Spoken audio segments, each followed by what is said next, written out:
What does a dog have to do with your marriage covenant? Hang with us and find out.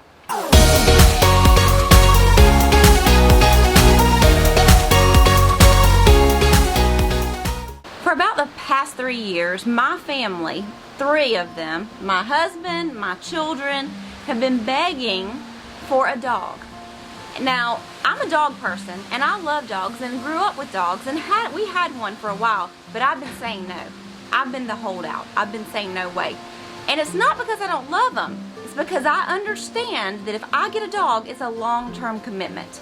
Well, during this quarantine, I gave in. We got a dog. And you know what? He is absolutely just as much work as I remember a dog being. He's a puppy. He wets the floor.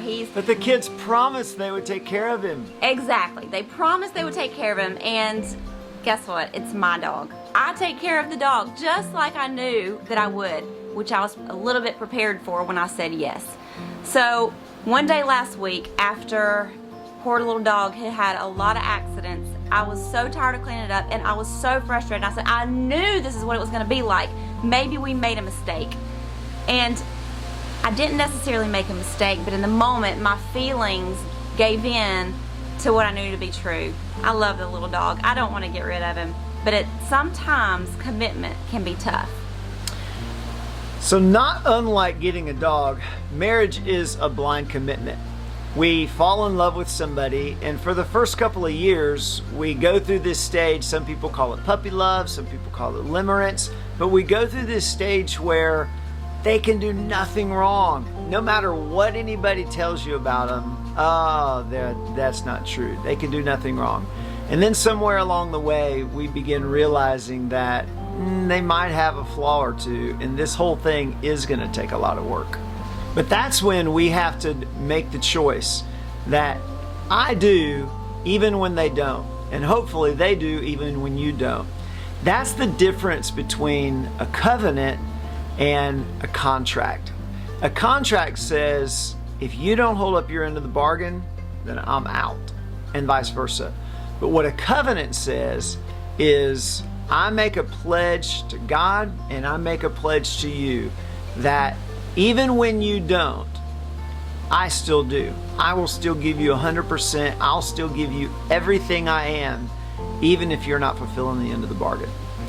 The greatest example that we could possibly see of this is God and His great love for us. And we see it in Ephesians chapter 2, verses 4 and 5, when it says, God, who is rich in mercy, because of His great love for us, even when we were dead in our trespasses and sins, made us alive together with Christ.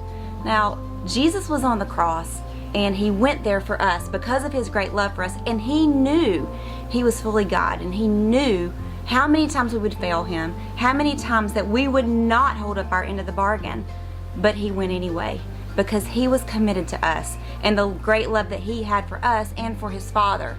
It's a different kind of commitment, and that's the kind of commitment it takes sometime in marriage, that even if you don't come through, because there's gonna be times your spouse doesn't come through, and there's gonna be times that you don't come through. Yeah, but that's the kind of commitment that I signed up for when I got into this covenant relationship, that even when I don't feel like it, even when it's hard, I'm still committed to us. So in the 17th century, during war times, these great naval ships would battle it out. And as long as you had your colors or your mast, your flag raised on your mast, you were in the battle. And one strategy was, if you could knock down all the masts from the opposing country's ships, then they would have to surrender. But one means of surrender was you would lower your colors, you would lower your flag on the mast.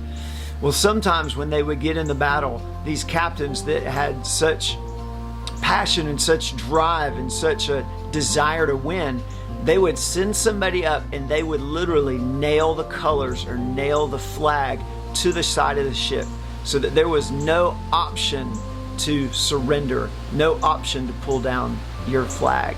That's the kind of commitment we have to have in our marriage covenant, that we're going to make the decision that no matter what, no matter how hard it gets, no matter how tough it gets, I'm going to nail my colors to the mast. I'm going to nail my colors so that we will never give in and we'll never surrender. Well, that's all for us this week. We hope you have a great week, and follow us on our Instagram and Facebook pages, and don't forget to like and subscribe to this channel, and we hope you have a great week. See you next time.